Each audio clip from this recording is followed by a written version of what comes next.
Welcome back, everybody, to my channel. This is the Inu Mimi Anastasia, and she has her own YouTube where she talks about, I blog, I recommend different items, contact lenses, makeup, outfits, and I give links to where they are if you would like to purchase them yourselves. I also do a Korean drama recommendation Sunday every Sunday, unless I'm lazy and I can't remember the days of the week or I have nothing to do and I mess up a lot of times. Well, there you have it. You can check her channel out down below. I will leave a link to it. So today we're going to be talking about how to bring up, because this was a question asked in one of my other videos, was how to talk to your partner about, you know, that you're interested in BDSM. Now, I'm pretty sure the question was from a woman because of the username. I may be incorrect. I'd have to go back and check. If I accidentally called you a woman and you're a man, I apologize. One, I get this question asked a lot by women, surprisingly. I think a lot of women are very curious into this, but what baffles me is, like, how many men would, like, how many women are afraid to talk to their partners, or their male partners, about it? One, because I know, you know, men watch porn, and two, because there is a plethora of BDSM porn, you know, you're going to come across it at some point. So it kind of confuses me. You know, it's like, I don't know. I just don't see how a guy wouldn't be into the fantasy. Maybe not, like, obviously, like, you know, maybe he don't want to be dominated, because a lot of guys, you know, they want to be the dominant. They want to be the dominant person. But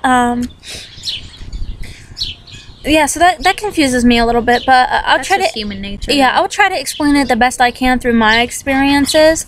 For me, I'm kind of straightforward. It wasn't really hard for me to come out and just kind of be like, this is what I'm interested in, this is what I like, let's do it, please.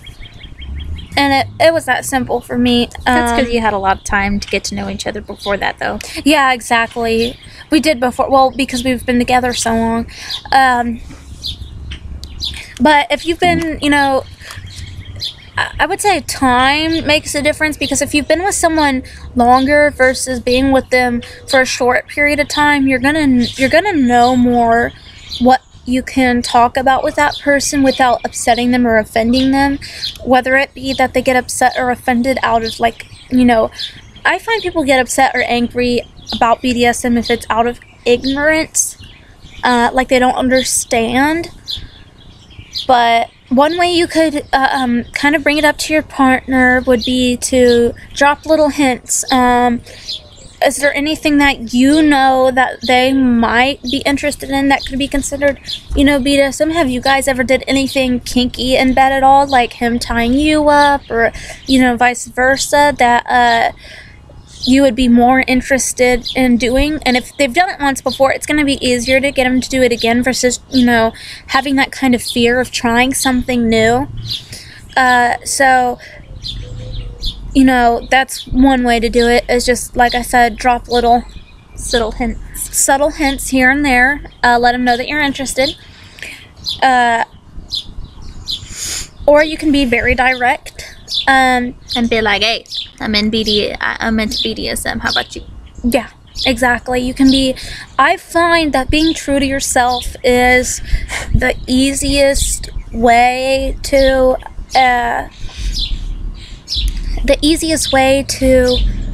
tell somebody, because if you're not, you know, true with yourself and the things that you like, you're gonna come to a part in your life where it'll be unfair for you and for your partner, because one, your partner will never have had any idea, and it, like, let's say you would leave them for you know, someone else who could provide this for you, versus just being able to be open and honest with them at the beginning. The only real challenge I could see this happening is if you know, like, you know that your partner for sure like it, like, don't like it and isn't into it and is like against it. Yeah. So with that, I would say find out why. was there maybe something that happened in their past? And this is for both men. Ooh, ow, I just smacked myself in the face. This is for both men and women. So find out why. Is it something that happened in their past, or is it something that they just don't know about? Are they just ignorant about it? Is it, you know, especially for women might be more reserved about it because of the whole All them birds. of the, like, the pornography aspect. They might be a little more, There's a squirrel. you know, shy. I find that 50 Shades of Grey kind of opened it up for a lot of women, though, the topic of, Though I don't. I know, I'm 100% agree with. I'm not gonna get into the 50 Shades the of Grey 50 debate. Shades of Grey, but it did probably introduce that some girls were like, I don't like 100% of this, but, you know, some aspects, you know, maybe I would like this. I need to, you know, do research about it. It's kind of like when you, like, find something for the first time, you want to do research about it before you go out and try to do it. Yeah, and for a lot of women into it, they find it to be more of something that's psychological versus a lot of women who are submissives or even, you know, dominatrixes. It's a release. It's something that helps them psychologically, and it's who they are. They figured out, most of them, to their foundation, or maybe it's something that they just dabble into. You know, Every once in a while. every once in a while. Exactly. It's not something you have to make a lifestyle out of. You know, some people do, some people don't. That's totally up to the person. It doesn't make you any less interested in it or more interested in it to be, you know, to adopt the lifestyle versus just keeping it in the bedroom. Which, speaking of the whole bedroom thing, I get really irritated when there are what I call, brain fart. You pooped. It's when someone's like, when they think they're better than somebody else. You know? I don't know. When someone in the BDSM community thinks that they're better than someone else, and they will shame somebody who's into BDSM, and, you know, say how they're wrong for just doing it in the bedroom, and that's what it's not about, and this and that, and And this you have and to that. do it this in a certain way. Yeah. This certain way may be good to you, but it can be doesn't- completely different for like billions Exactly. of other people. It don't work that way for everyone, so, you know, that's why all dynamics are different, and whether you keep it in the bedroom or out of the bedroom is totally up to you. But yeah, back to bringing it up to your partner. I would say that, like I said, I don't really see him like it would. I don't know, maybe it's just because I've always been the person, like, not afraid to mention what I like. For me, it started all out You're in the very bedroom. outspoken about what you want. Exactly. For me, it started off in the bedroom and then kind of went outside the bedroom. I think for most people, that's how it happens. But I that's feel the same way about Lolita a little bit, like coming out of the closet with that, because not a lot of people really get it and understand it, like I think in the way that I do. Yeah, I think littles have that problem because littles in the BDSM world tend to like Lolita clothes. Like, a lot of littles love Lolita. I love And Lolita clothes. and The cute, the pink, the frilly. a lot of littles like Lolita clothes, and I think the little, which I've talked about in one of my other videos, the daddy dom little girl dynamic, is something a lot of people are confused about too. But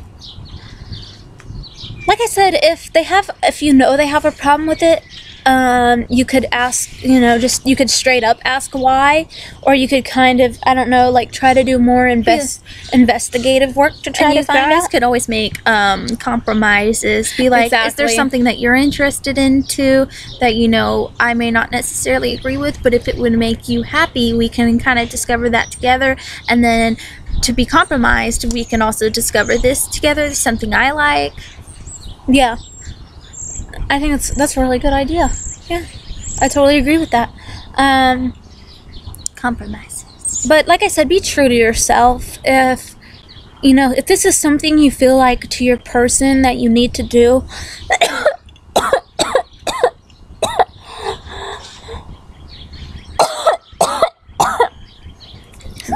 Excuse me.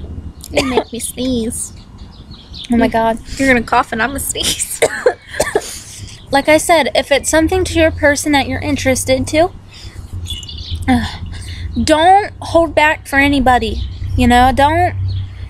If you really love someone, try to make it work with them, obviously the best you can, but don't hold yourself back for somebody who isn't giving you what you need and you want, because I don't care if you think you're bad as a person, or, you know, you don't feel like you have self-worth. You deserve what you want in a relationship, or at least, you know, I think everybody deserves what they want in love as well. Is if you are in like a relationship and, you know, you just know there's a part of you that just has to know that, you know, some things just don't work out no matter as much as you would like them to. You just need to find that person that's going to have the same interests and the same wants and needs as you do. And you need to find somebody that has a match. And you really, honestly, can't really waste your time with the people that really don't. Yeah. Because there's some people that are just never going to change. Yeah, there's some people that are not interested in kink, whether it be religious reasons or, you know, they're just fear of it's it, weird. or exactly, they have like this weird idea about it.